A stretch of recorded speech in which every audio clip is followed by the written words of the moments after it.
Powers of products and quotients. When a power is outside of the parentheses, it is multiplied to all exponents inside.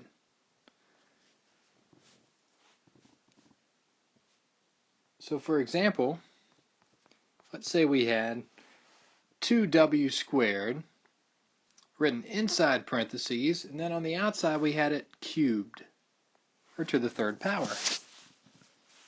We would take that 3 and we would multiply it to the exponent here and the exponent here. Now I know what you're saying. There's no exponent on the 2. Yeah, I know. See, mathematicians are lazy. We don't always put the 1s when they're there.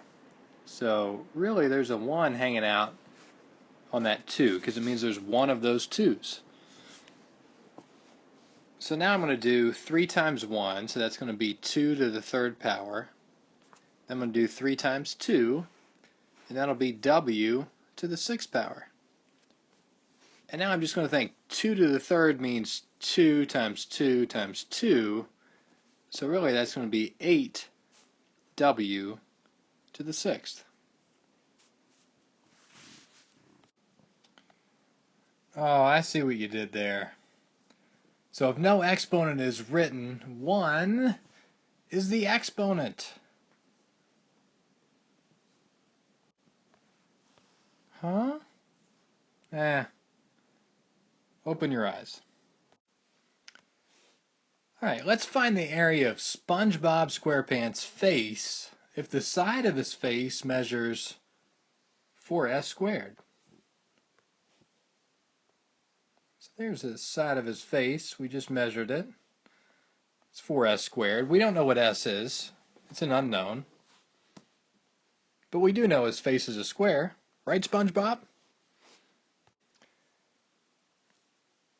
Alright, and the area of a square is the side times the side. Length times width. But the length and the width of this square are the same, so we can call them side times side, since they're the same measurement. So side times side just means side squared.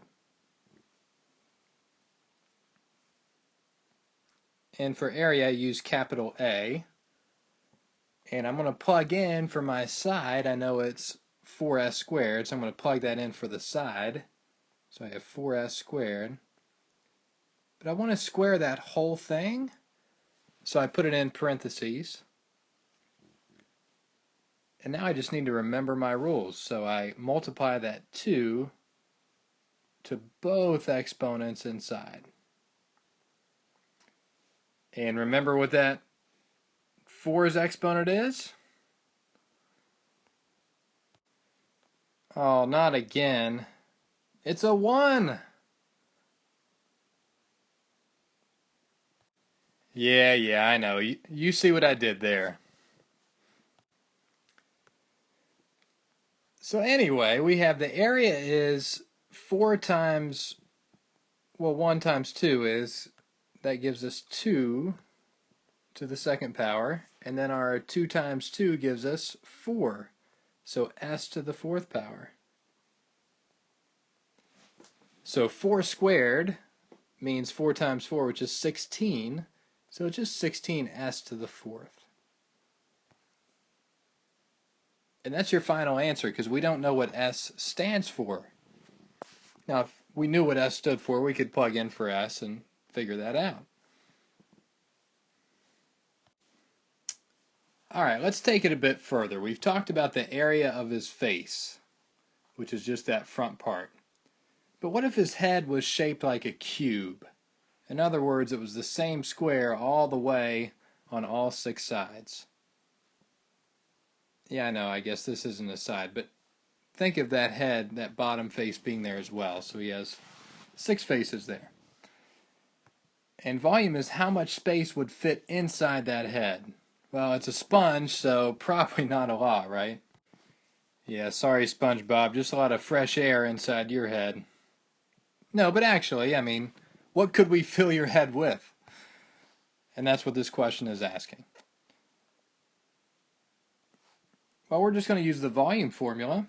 So the volume of a cube is the area of the base, which is side, times the height, which is the other side. So really it's just side times side, which is side cubed. So the volume is side to the third power. So I'm going to plug in my existing side that I know of, the 4s squared. It would just be v equals 4s squared. But that whole thing is raised to the third power. So I multiply the 3 to both of my exponents, and yes, we know that's a 1. And 4 to the third power, because 3 times 1 gives us the 3, and then 3 times 2 gives us 6 for the s. And now 4 to the third means 4 times 4 times 4. I know that's 16. 16 times 4 gives me 64. So I have 64s to the 6th power is what we can fill SpongeBob's head with. Yeah, I guess we could fill it with some water. Huh, SpongeBob? There you go.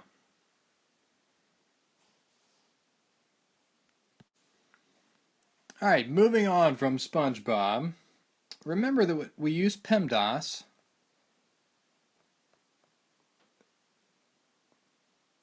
And we write it like this. And we also use the innermost parentheses first.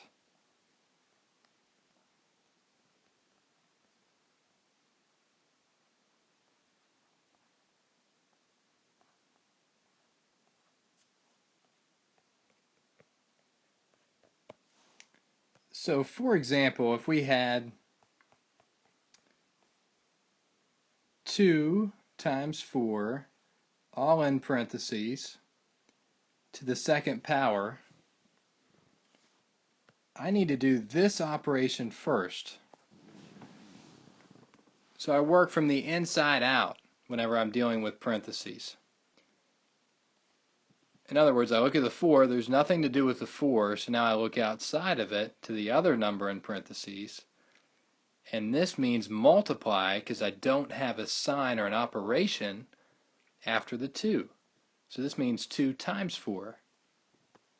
So then I'm going to get 8. And I still have that parentheses, so it's 8 squared. Common mistake is to forget to bring that squared down. And then 8 squared is just 8 times 8, which is 64.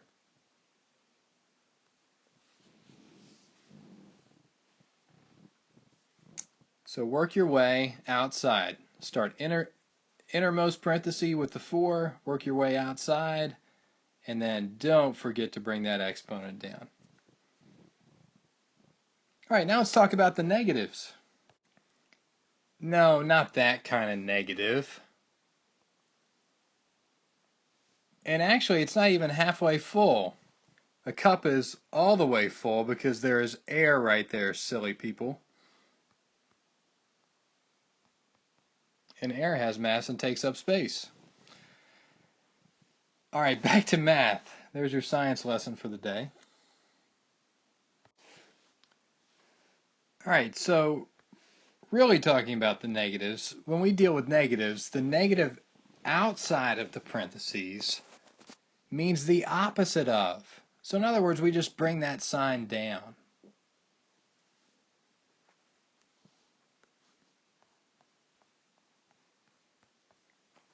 So for example, if we had negative parentheses 3x to the 3rd power squared, we know that's really a 1. So 2 times 1, 2 times 3, we get 3 to the 2nd power, x to the 6th power, and we're just leaving that in parentheses and bringing that sign straight down. So it's negative, or the opposite of, whatever 3 squared x to the 6th is. So 3 squared means 3 times 3, which is 9.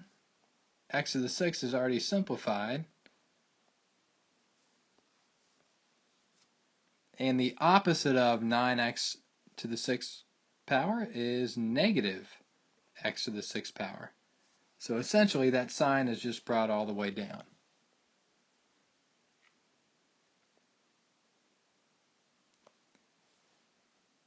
Now the negative, if it's inside, we multiply it out.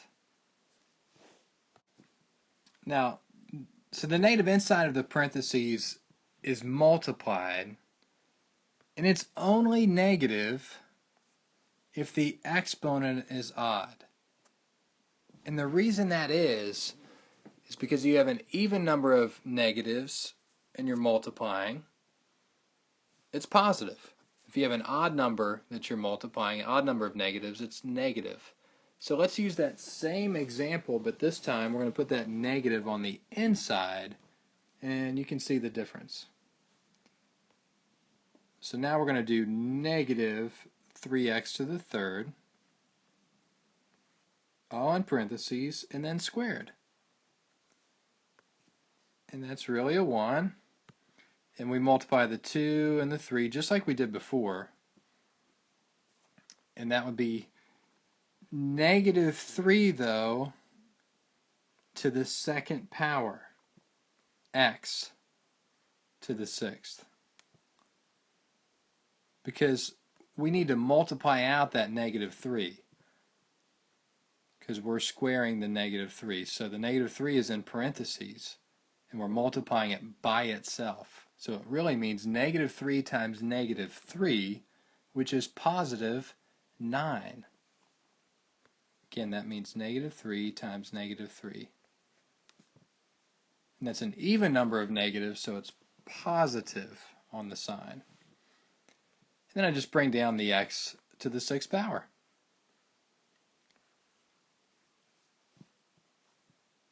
So hopefully you can see the difference there. Here it's actually multiplied out. Whenever we have the negative on the inside, we multiply the negative 3 by itself. Here, it's never a negative 3. It's a positive 3 that's squared, which is 9. Then we just take the opposite of that answer.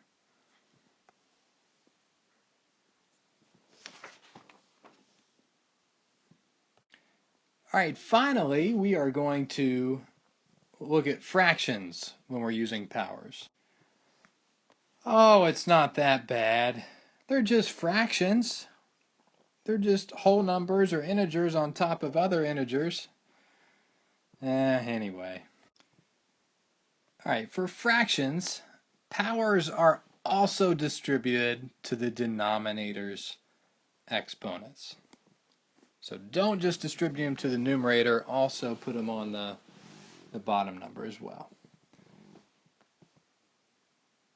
So let's show you what we mean there. So for instance, negative 2a squared over c to the 3rd power, c cubed, all in parentheses cubed. We're going to put a 1 there first off, and then distribute that 3 to the 1, the 3 to the 2, and the 3 to the 3. And we're multiplying that 3 to everything. And remember, that negative is on the inside, so I'm going to multiply it out. So really, it's negative 2 to the 3rd power. How'd I get 3? 3 times 1. So that's negative 2 to the 3rd power. Then a to the 6th power, 3 times 2, gives us 6. And then c to the 9th power, because 3 times 3 gives us 9. And now I'm not done because I still need to simplify here. So negative 2 times negative 2, that's what this means. It means negative 2 times negative 2 times negative 2. I could just multiply this all out and get negative 8. But just remember, count the number of negatives. We have an odd number of negatives. An odd number of negatives when we multiply means it's a negative number. So that's negative 8, a to the 6th over c to the 9th.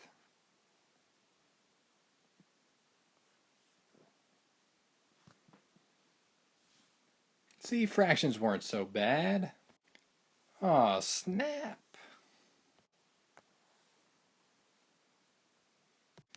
And now you have the power.